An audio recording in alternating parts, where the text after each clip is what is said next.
Bom dia, membros do canal, para quem está assistindo de manhã, quem está assistindo à tarde, boa tarde, quem estiver assistindo à noite, boa noite, e até de madrugada, se tiver afim também. Hoje nós chamamos uma gestora de RH, que é psicóloga, conheci ela hoje, né, pessoalmente, então nós estamos aqui de forma remota, mas para bater papo aqui, falando sobre tudo que envolve nessa carreira de RH, e ela vai contar a história dela e mostrar os desafios, os lados positivos e os lados negativos encontrados nessa carreira de RH. É com você, Fernando. Bom, pessoal, prazer estar aqui. André, muito obrigada pelo convite. Parabéns pelo seu trabalho. Espero que eu consiga agregar um pouquinho aí de conhecimento para a gente ter uma troca evolutiva. Iniciei minha carreira como menor aprendiz, então fiquei 1 ano como menor aprendiz atuando no ramo de frigorífico. Posteriormente fui efetivada na área de departamento pessoal, conhecendo o fluxo de funcionamento, rescisão, férias, na área de arquivamento, e depois migrei para recursos humanos, onde é a minha paixão, que é a área de desenvolvimento, né? Trabalhei 10 anos e 8 meses no ramo industrial, na área de frigorífico, que foi a minha escola. Acredito que toda experiência ela agrega, né, no nosso conhecimento, naquilo que nós queremos.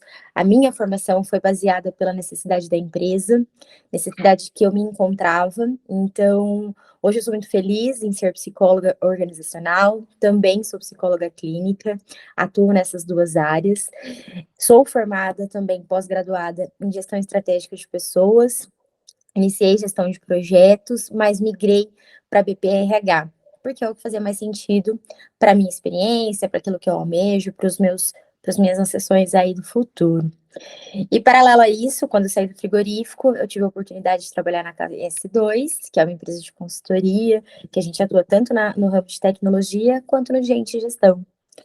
E aí foi a minha abertura do meu portal, né? Porque quando a gente trabalha com a consultoria, a gente tem a oportunidade de estar dentro de vários ambientes no mesmo fluxo. E isso agrega demais o ser humano, né? Quanto maior a experiência, melhor a validação dos processos. Então, a gente encontra o diagnóstico. Cada empresa tem o seu nicho, cada empresa tem o seu propósito, cada empresa tem a sua cultura. E cabe a gente, no nosso desafio de profissional de RH, né? Penso até que, até com as evoluções, hoje a gente já está com a RH 4.0, a gente tem que usar isso ao nosso favor. Justamente porque é para facilitar os nossos processos. Hoje eu entendo que o gente gestão, que é a área que eu atuo, que a gente atua lá na empresa, é justamente para solucionar o negócio do cliente. Como? Agregando valor à experiência. Então, o diagnóstico hoje, ele é extremamente necessário para que a gente consiga entender do negócio. Quanto melhor o entendimento, melhor e mais eficiente a gente se torna. Isso é muito da disponibilidade que nós estamos em ouvir. Então, quando a gente tem, é igual a dietinha, né? Arroz e feijão funcionando, a gente consegue gerar energia. A gente tem que conhecer os nossos processos, entender a necessidade do cliente. Não adianta, às vezes, a gente colocar um Boeing onde a gente tem uma pista de um helicóptero, porque a funcionalidade dele não vai ser aplicada. Então, a gente tem que entender, racionalizar, olhar os olhares do dono, isso é muito importante, olhar as necessidades do mercado, olhar a realidade da cultura, ver o clima organizacional, para a gente conseguir prosperar. Então, hoje, o nosso trabalho de consultoria, ele tem de ser mais cirúrgico, né? Justamente para a gente poder, o máximo, minimizar os indicadores, minimizar possíveis falhas do futuro, através da prevenção. E a prevenção é muito no ouvir. Então, quando a gente está disponível a compreender e a potencializar o que já tem de muito bom e regularizar aquilo que não está legal, a gente tende a ganhar muito, que é o que eu tenho observado. Faz quase 2 anos que eu estou na área de consultoria, sou muito feliz, sou muito satisfeita, justamente porque é mútuo, né? Tanto o desenvolvimento profissional quanto o desenvolvimento pessoal, ele ocorre na rotina e no dia a dia. E isso faz com que a gente também consiga gerar a satisfação pessoal. As coisas que a gente faz têm que fazer sentido, não só para a gente, mas para o todo, para o negócio, para os colaboradores, para os clientes, para a pessoa que está ali, né, tendo esse match conosco. Então, eu percebo que isso é uma possibilidade muito grande de transformação. Nós estávamos habituados, né, o comportamento em si, ele é uma constância de hábito, e a gente precisa, na posição que nós ocupamos, né, de gente de gestão, fazer com que as coisas fiquem mais facilitadores no processo. Então, eu percebo que hoje o RH ele tem um diferencial muito grande nas empresas, justamente porque a gente media o que o dono espera, o que o negócio precisa, versus a realidade que a gente tem. Então, a gente tem que ser esse equilíbrio, fazer essa mediação o mais assertiva possível e tentar dar um match, né? Claro que nem tudo às vezes é perfeito. E aí vem o nosso trabalho de estratégia, né? Reconhecer, levantar indicadores, potencializar, justificar. Enfim, não dá para ser em vão. A gente tem que estar muito baseado na empresa, no negócio, nas metas, planejamento é necessário, justamente porque quando a gente não tem um caminho, qualquer um serve. Então, quando a gente tem um planejamento e às vezes ele não está dando certo, a gente tem a oportunidade de rever.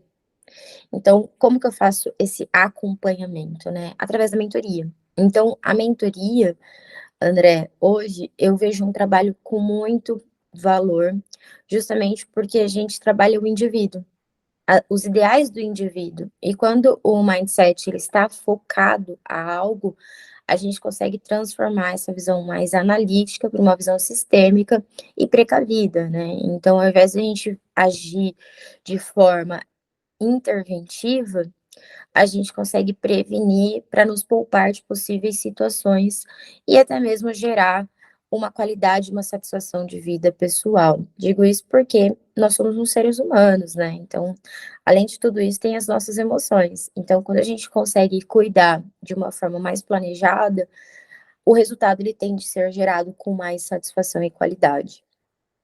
É um dos objetivos. Muito bom. O, você posicionou várias coisas aqui que eu tinha até anteriormente anotado, tudo de perguntar, daí você já foi comentando, foi bacana, né, da questão do diagnóstico, né, de realmente identificar, né, os gaps que precisam ser melhorados, o mindset, né, de mostrar, né, para os gestores, a falar, precisa isso, precisa aquilo, precisa ir nesse sentido. E uma coisa que eu notei na sua colocação também, da postura e a visão do dono, né? Quando não está muito bem definido, né, a visão do dono, a estratégia do que ele quer, e ele não repassa isso para o grupo também, né?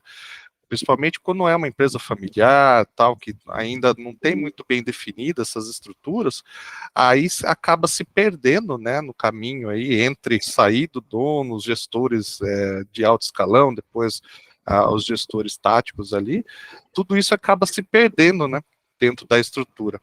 Então é um grande desafio, né, para o RH também, fazer essa, como você bem citou, essa intersecção entre a operação, entre o que o mercado está desejando e o que o dono quer, né? Porque tem muito dono que quer o resultado ali, agora. Ele não entende que muita coisa vai levar um tempo para chegar, né? Então ele, por exemplo, na época de crise mesmo, né? Ele está precisando do dinheiro, ele quer o resultado logo, porque ele precisa pagar a conta e muitas vezes eles não têm essa percepção que alguns resultados eles levam com tempo para chegar, né? Então isso é um trabalho muito bom, né, do RH também, mostrar, né, que, opa, calma aí. A cultura organizacional, né, também é importante, né, a gente falar também essa questão do desenvolvimento de uma cultura organizacional, que ela não é feita do dia para a noite, né, Fernanda? Se você puder comentar também um pouquinho sobre isso. Sim, e isso é muito valioso que você trouxe, sabe, André, esse insight que você teve, justamente porque a cultura é o que tem que predominar. Porque a cultura, ela não tem que ser subjetiva, ela tem que ser objetiva. Então, a leitura dela, ela tem que ser igual para todos, de uma forma horizontal. Claro que quem tem cargo, tem carga. Isso é óbvio. E aí entra a posição de hierarquia, direcionando as responsabilidades, para a gente minimizar desvio de função, para a gente minimizar a sobrecarga. Então, quando a gente tem alguns pilares de gente que nos sustentam, a gente consegue conduzir muito melhor. E hoje eu percebo que as nossas dores, elas estão muito associadas em alguns pontos. O primeiro delas é a questão do pertencimento. Hoje o nosso desafio como gente é fazer com que a pessoa se sinta pertencente. ao processo. Porque se ela não vai se sentir, ela não vai querer agregar. É óbvio. Então, assim, a gente precisa, nossa posição é conduzir para que a pessoa se sinta parte, até porque a gente contrata pessoas não para só executarem, mas também para exercerem as habilidades que elas possuem. E aí é o nosso diferencial, reconhecer os nossos talentos e entender no desenvolvimento o que a gente pode potencializar. Porque se a gente tem uma cultura clara, as metas já estão estabelecidas. O planejamento, quando a gente faz, é justamente por isso, porque é um caminho para a gente seguir. Agora, como a gente vai seguir, não somos nós que determinamos, é a pessoa que está ocupando aquele cargo, aquela determinada função. Porque, primeiro, nós não somos robôs, nós somos seres humanos. E se a gente contrata um talento, é para ele executar o objetivo que foi lançado. Quando ele faz isso, compete à capacidade dele. E isso é o diferencial. Fazer o gerenciamento de pessoas, olhar para os talentos. Porque eu sou limitada. E que bom que eu sou limitada. Você também. E a gente é completamente de áreas diferentes. E é isso que a gente evolui através da troca. Então, quando a gente, na posição de gente de cultura, promove condições onde as pessoas conseguem trocar, que são grupos de estudos, que são nos desenvolvimento, no diálogo com gente. Isso são programas muito sustentáveis, porque a pessoa consegue pôr a sua característica pessoal no coletivo. Isso complementa muito mais.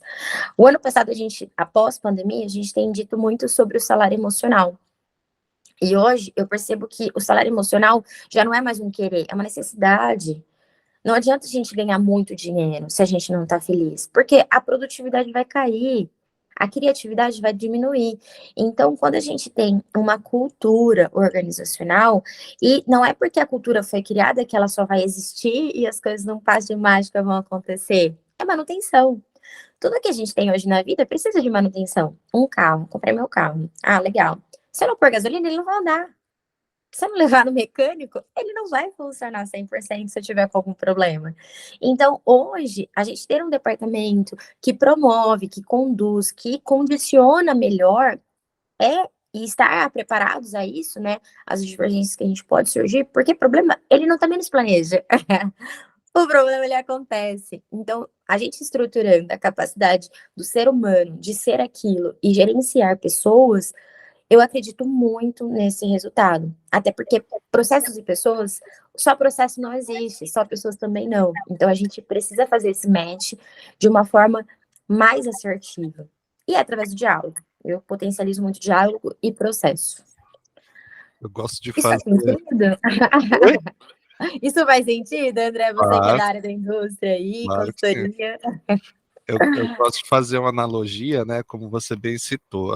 Nós temos a área de manutenção das máquinas, né, que cuida das máquinas ali, e a área de manutenção das pessoas, que é o RH. Ela tem que estar ali. Da mesma forma que a gente tem todo cuidado com as máquinas, a gente tem que ter cuidado com as pessoas, porque elas adoecem, e existem hoje é muito notório, né, as doenças silenciosas, né, as doenças psicológicas, né, e como nós dependemos hoje, né, hoje é tudo automático, hoje você compra uma máquina que faz tudo sozinha, então cada vez mais nós dependemos das pessoas, né, nos processos, que elas entreguem, né, o resultado, que elas, essa visão de dono, né, como você bem citou, né, de pertencer ao ambiente, é meu também, né, e algumas coisas que eu sempre falava para o grupo quando eu trabalhava, eu falava assim, viu, esse cantinho aí é seu. Então você tem que manter limpo, você tem que manter organizado. Imagina que isso aí é a sua casinha, né? Então, na hora que alguém for visitar aqui, for passar aqui, quem vai passar vergonha não é eu, né? Não sou eu, é você que é o dono dessa casinha aqui. Então, na hora que a gente tá numa vila, por exemplo, super bonita, cheia de casa bonita, pintadinha, de repente tem uma casa lá que tá mal acabada ou não fez a manutenção adequada, todo mundo vai notar. Então, vocês têm que acompanhar essa condição de processo, né? Não tem que esperar que venha alguém da limpeza fazer a limpeza por você. Não, você é o dono desse processo. E é legal quando começa a ter esse engajamento, né, que ele é multiplicador também, né? Da mesma forma como é difícil romper esse inércia, né? Depois também, na hora que engrena, daí todo grupo começa a participar junto, todo mundo começa a entrar nessa metodologia, tudo. Mas esses primeiros anos, até a coisa engrenar mesmo, é como puxar um trem, né? Não, é 100% desafiador, né? É por isso que o departamento de gente e gestão, ele não trabalha sozinho. Não tem como. A gente precisa das nossas extensões. E quem são? Os canais de comunicação, a forma como a gente reproduz, a liderança. Porque hoje a liderança, às vezes, é muito focada na meta. Independente de qual seja. A liderança ela é focada na meta. Existe um planejamento, existe um objetivo. Então, é focado para isso. Até porque é a habilidade da liderança, ser focado naquele nicho específico que ela é e tem informação. Mas a gente tem que, nós, na nossa responsabilidade, temos que entender que, às vezes, a pessoa que é muito habilidosa na meta, naquele objetivo que ela tem que exercer, ela, às vezes, pode ter baixa habilidade com gente. E aí entra o nosso desafio. Porque a gente não quer diminuir a meta ou a forma da eficiência dela. A gente quer promover e ser um facilitador através das pessoas.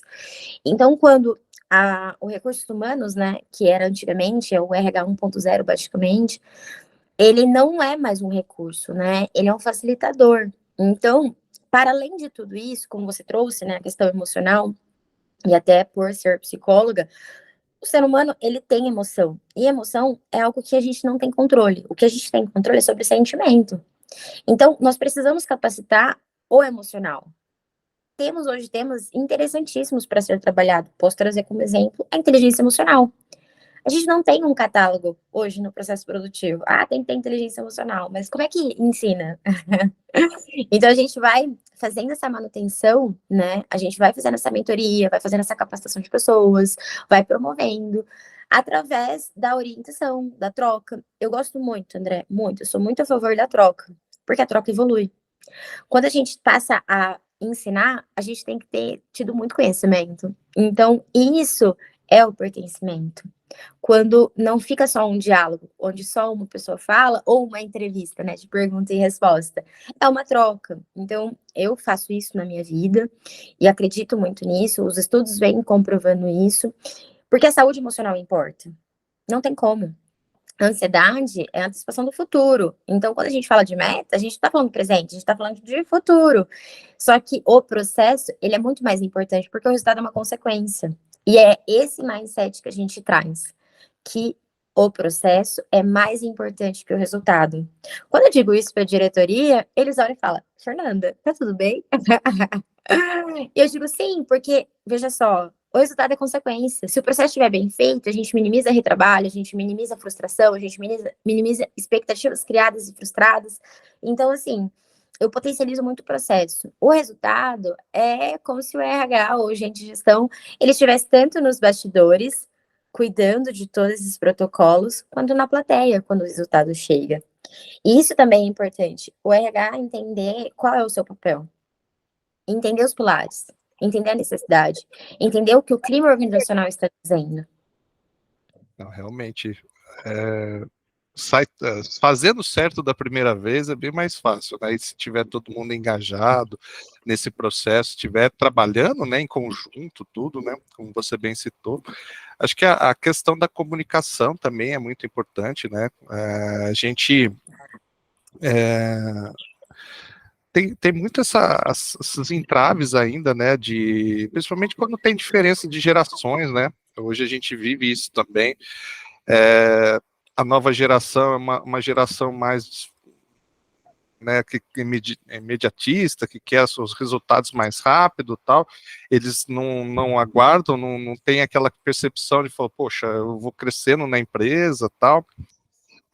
Outra questão também é quando a gente identifica quando a pessoa faz o planejamento pessoal, ela tem essa expertise de fazer um planejamento pessoal, ela também traz isso para dentro da empresa, né? E ela acaba se desenvolvendo mais rápido, tudo porque ela já tem como você bem disse, um mindset para a vida dela, né? A partir desse mindset, ela já sabe, ela falou, daqui 2 anos eu pretendo terminar um curso técnico que vai me levar a cargo tal, depois eu vou fazer uma engenharia que vai me levar a uma coordenação, depois eu vou fazer especializações, certificações que vão me levar a uma possível gerência. Então a pessoa tem, né, esse mindset já criado para a vida e traz para dentro da empresa. E daí essas pessoas acabam ascendendo mais rápido, né? E daí quem tá de fora ali, poxa, mas eu tô aqui há 10, 20 anos, não consegui subir. Você deve conhecer essas lamúrias, às vezes, né, de alguns colaboradores. E realmente a gente, como gestor, como gente de gestão, né, tem que desenvolver tudo isso e capacitar tudo isso, né, Fernando? Sim, esses são os nossos desafios. A gente tem características muito latentes, né, sobre o comportamento humano pela geração, mas, André, eu percebo que eu gosto de trabalhar com a diversidade.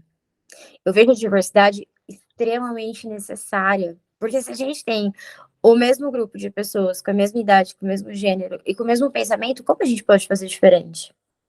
Então, quando a gente coloca pessoas com diversas idades trabalhando no mesmo contexto, no mesmo objetivo, a experiência, às vezes, de uma pessoa que tem outras experiências, né, de profissionais e tudo mais, pode agregar para quem está iniciando a carreira.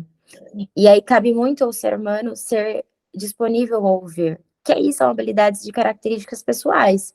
Então, quando a gente faz o recrutamento de um indivíduo, de um colaborador, a gente tem que lembrar em consideração qual é o perfil que a gente espera. O que a gente idealiza? A pessoa vai estar dentro da nossa cultura?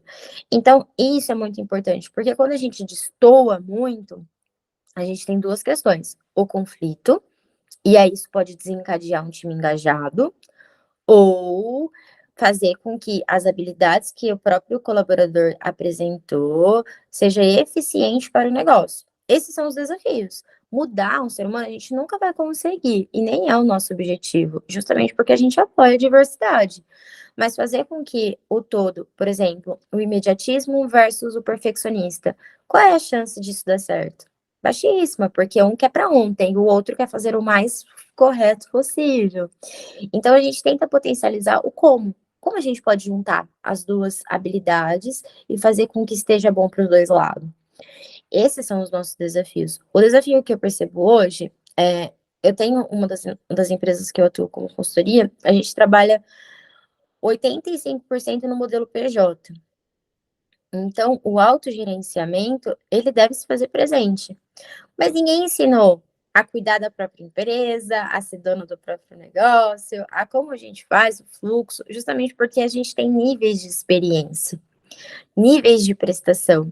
Então, isso é que a gente tenta contribuir, fazer com que as pessoas entendam e sejam valorizadas por competência e não por idade. Eu tenho estagiários de 40 anos, de 50 anos, a gente já teve até mais. E isso é muito interessante, porque a idade hoje, para mim, ela só é relevante por uma questão de registro. O que nos vale mais é a experiência que a pessoa pode contribuir, a competência que ela tem para agregar. O que muda? A forma como a gente conduz. Se a gente, na posição de gente e gestão, leva a idade como um empecilho, a tendência disso ser bem aceito é muito grande para ambos os lados, tanto o mais velho para o mais novo, quanto o mais novo para o mais velho. Então, a forma como a cultura ela é colocada, isso muda o clima. Então, isso é de responsabilidade, a forma como as coisas são conduzidas. Porque se a gente já tem um pré-conceito de algo, consequentemente, a gente já vai ter um pré-conceito dos nossos porquês, né? De se justificar. Então, existem formas e habilidades de estratégia, né? E aí a gente entra na estratégia do negócio, de pessoas, para a gente poder potencializar e minimizar danos. Então, isso é por isso que o RH tem que estar muito sensível. Sensível ao negócio. Isso para mim é uma coisa que ficou muito assim latente estando na consultoria. Porque se o RH só foca nos seus processos, a gente destoa da realidade. E destoar da realidade a gente gera conflito. E nós somos o departamento que não devemos gerar conflitos. É um setor de apoio, né? Então, e assim, essa relação de estar envolvido muito, né, com as pessoas, né? Quando você fica, como você bem citou, você fica ali restrito no seu processo ali, de fazer uma pesquisa de clima, recrutamento, seleção, a busca de treinamentos, tal, fica muito encapsulado, né? E às vezes as pessoas, o próprio colaborador fala assim, eu não sei quem é do RH, não conheço, né? E eu acho que assim, o RH tem que ser a menina dos olhos, né, do grupo, todo mundo saber, né, conversar, tem que estar envolvido com as dores, né, do grupo como um todo. Essa pesquisa, pelo menos com os gestores, né, que claro que não dá para a gente conversar, como RH, conversar com todo mundo, né, mas com gestores, ter uma periodicidade maior, tudo, e daí, como você bem citou, daí você consegue realizar um diagnóstico mais prontamente, mais rápido, e já tratar isso aí antes que se cause uma dor muito maior, né? Trazer, como pequenas doenças, se a gente já pega e já diagnostica, já identifica e já trata, né, com uma manutenção do nosso carro. Você perceber que já está fazendo um barulhinho, você já leva no mecânico, o mecânico, não, é só trocar um batente que já rapidinho já resolve. Agora você vai deixando, o barulho vai aumentando, vai aumentando, vai aumentando, até que cai a roda, eu falei, agora tá perdido. Não, justamente, André, justamente. A gente tem uma das cases muito interessantes que eu posso compartilhar com vocês. Nós temos uma empresa, né, que tem 20 colaboradores, medida produtiva também, é uma fábrica, e a gente fazia uma frequência de X% produtiva.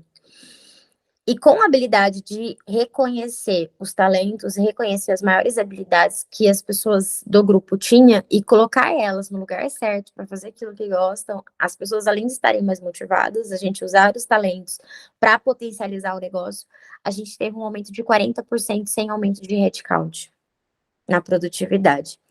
Isso é parceria. Então, hoje, gente, gestão, por isso que eu digo sobre negócio, isso é uma coisa que é necessária, porque para a gente cuidar do gerente daquele local, a gente tem que entender o fluxo. Entendendo o fluxo, a gente consegue reconhecer a habilidade do indivíduo. Reconhecendo a habilidade do indivíduo, a gente consegue redirecionar. O rodízio é extremamente necessário, desde que não tenha um desvio de função. Justamente porque a gente consegue descobrir possíveis habilidades que a gente não aplica e melhorar o processo. E foi isso que a gente fez. Então, quando a gente consegue potencializar e ter um aumento de produção apenas mantendo o mesmo quadro, alterando pessoas de posições, isso é sensacional. Então, isso é uma das cases que a gente tem muito orgulho aí em contribuir. E estendo também, até mesmo quando as coisas fazem mais sentido, né? Um outro cliente que nós temos, que trabalha com a linha de PJ, a gente desenvolveu um programa que chama Bom para Todos. Por quê? Fica bom para o cliente, bom para o colaborador, bom para a empresa e bom para o próprio negócio. Seja o meu e seja o seu. Então, é bom para todos. E quando a gente se torna pertencente a esse fluxo, a gente se torna um facilitador para o resultado. Então, esse mindset, ele tem que fazer sentido para o negócio, mas cada situação desenvolve a partir daquilo que é o negócio da empresa. É por isso que eu posso carregar em mim várias ferramentas, mas eu não consigo aplicar todas as ferramentas em todos os clientes. Porque para um cliente faz sentido, para outro não faz sentido. E aí vem a habilidade da gente poder ser mais coerente, da gente fazer essa flexibilidade e alcançar um resultado. Isso também é uma maestria da sensibilidade de entender sobre o momento que a empresa está e o que a gente pode contribuir. Muito bom.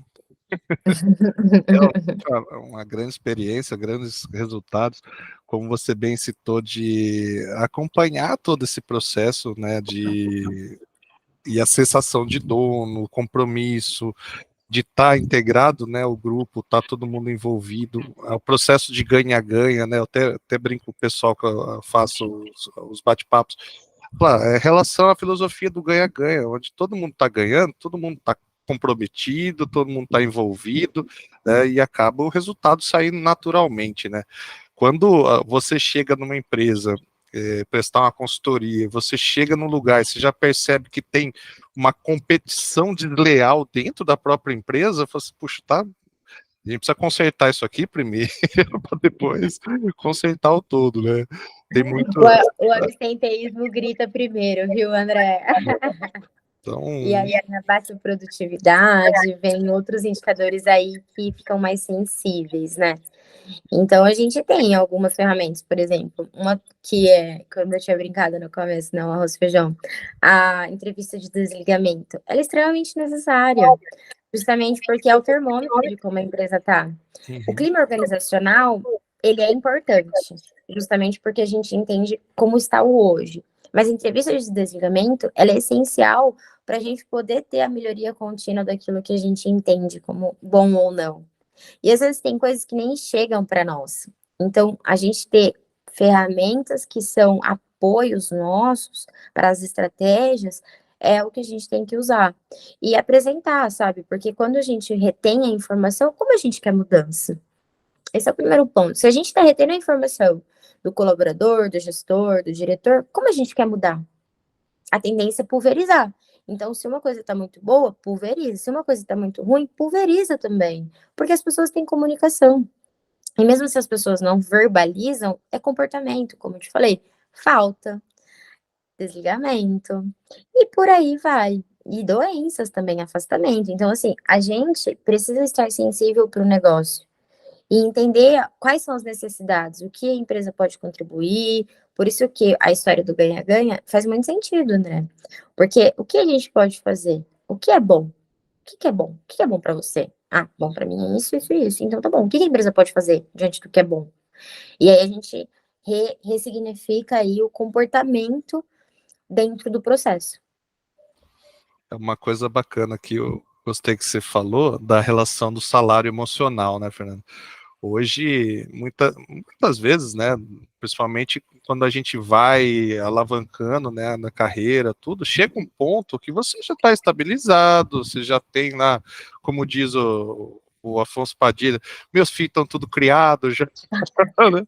Então você passa assim, puxa, a remuneração em valor, assim, passa a não ser tão mais significativa quanto era antes. Aí você, com todo o seu conhecimento, toda a sua experiência, toda a vivência de empresa que você tem, aí o desafio de estar naquela empresa, de buscar resultados.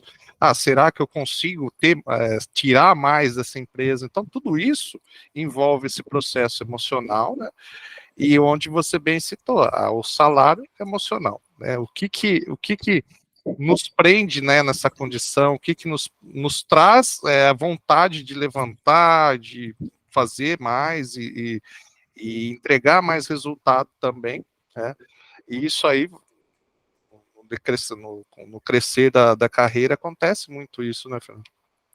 Muito, até porque não é só, assim, haja vista que a questão capital é muito importante, até porque ela determina alguns prazeres que a gente pode escolher, mas o emocional, ele é imensurável, porque às vezes uma coisa que você pode fazer que faz sentido, às vezes não vai fazer sentido para mim. Então, é saber reconfigurar e tentar compreender, né? Eu acredito muito que o clima ele tem que ser sadio. Porque ambientes que não são saudáveis, a tendência do adoecimento é muito grande. E um adoecimento vem em erro, vem em falhas que às vezes a gestão fala, mas tá claro, Fernanda, a meta tá clara, mas às vezes não é só uma questão de meta. Às vezes é como a pessoa está sendo desenvolvida para cumprir aquela meta. Hoje o desenvolvimento organizacional, André, ele tá em pequenas coisas que as pessoas nem idealizam, porque a gente precisa também desconstruir o que é o RH, né? A gente precisa entender que o RH não é só contratar e destratar. É muito mais. Então, a gente hoje precisa olhar para o ser humano, porque, como eu disse, pessoas e processos andam lado a lado. E se as pessoas não estão bem, consequentemente, os processos também não vão estar. Então, a importância de ter um gente e gestão ativo é justamente ter esse termômetro da sensibilidade e reconhecer, né? Ter profissionais que estejam mais próximos daquilo que eles querem. Porque também tem isso. Às vezes faz, que nem nessa empresa que a gente tem um autogerenciamento, a pessoa não é obrigada a estar no escritório. A pessoa ela pode trabalhar onde ela quiser. Porque para nós o que importa é a prestação, é a qualidade da entrega. Isso para mim é indiferente se a pessoa está X, Y, Z. O que nos importa é isso. Então, quando a gente passa a ter controle melhor da forma como a gente pode ser mais eficiente na nossa qualidade de vida, porque, por exemplo, o que é qualidade de vida, né? É muito subjetivo. Às vezes, qualidade de vida para mim é poder dormir 1 hora depois do meu almoço. Só que daí eu só tenho 1 hora de almoço. Aí, como que eu me desloco, tenho a logística para almoçar, comer e depois dormir. Consequentemente, eu não vou ter a minha qualidade que eu esperava. Então, fazer com que a pessoa. Regras são necessárias, tá, André? Eu defendo também regras, porque elas institucionalizam a organização. Só que a gente tem que tentar entender o que potencializa. Porque às vezes 1 horinha a mais que a pessoa ganha, ela produz 3 horas a mais no dia. Porque o tempo é muito relativo. Tempo e produtividade é muito relativo. Por isso que entra habilidades e competências no lugar certo, na hora certa. Porque a pessoa produz muito mais. Independente se é físico, emocional, enfim, a tecnologia está aí para facilitar. E a gente também tem que estar sensível a isso, né? O mundo está mudando. Então a gente tem que usar as ferramentas para ajustar e ser um otimizador de tempo para nós, para produzir para a gente, né? E a gente passar a ser mais analítico, passar realmente a pensar sobre a análise do negócio. Sim, muito bom. Queria te agradecer todo esse tempo aí, toda a disposição, um excelente bate-papo aí, me agregou muito valor. Espero que todo mundo que esteja assistindo, ouvindo, né, também agregue bastante valor aí, desmistificando algumas coisas, né, e sendo assertivo nos posicionamentos também, né, mostrando que o RH hoje é para fazer não, e mostrar essa condição, né, Fernando? Acho que é uma fonte de apoio, né? A gente precisa muito, nós gestores da operação, nós dependemos muito do ser humano para a entrega de resultado. Então, quanto mais alinhado, mais próximo estiver, né, os gestores de RH, das pessoas, dos objetivos das pessoas, melhor será o objetivo e o resultado também da empresa como um todo. A gente sempre digo que qual é a nossa parte de responsabilidade? Porque somos a parte do todo. Então, qual é a nossa? Sim. E é um passinho de cada vez, né? Porque um passinho de cada vez a gente já não tá mais no mesmo lugar. Eu fico muito feliz de ter participado. Eu acho que o seu trabalho ele é essencial hoje para a vida das pessoas, né? Justamente porque é conhecimento. E enquanto a gente puder compartilhar e puder agregar, às vezes nem tudo vai fazer sentido, mas se um pedacinho puder fazer, gerar insights, né? Reconstruir, eu acho que nós estamos aqui para contribuir. Então, parabéns também, André, pelo seu trabalho. Ele é excelente. Muito obrigado. E estender novos convites aí para você, as suas parceiras de trabalho também, se estão abertas ao canal também, para fazer esse bate-papo com a gente, para agregar cada vez mais o conhecimento, as técnicas, né, que vocês usam, a gente pode, numa nova oportunidade, comentar, né, os resultados, e está convidado aí para novos bate-papos aí para a gente agregar o canal. Conte comigo, eu falo só um pouquinho, né, André? Não, muito bom. É bom. O que eu puder contribuir, fico à disposição. Eu só fiquei Com preocupado certeza. com esse tempo todo sem tomar água. Vai tomar água agora. Pode deixar que eu vou me hidratar. Muito obrigado. Até mais. Fica com Deus. Obrigada, André. Sucesso. Tchau, tchau. Tchau, tchau.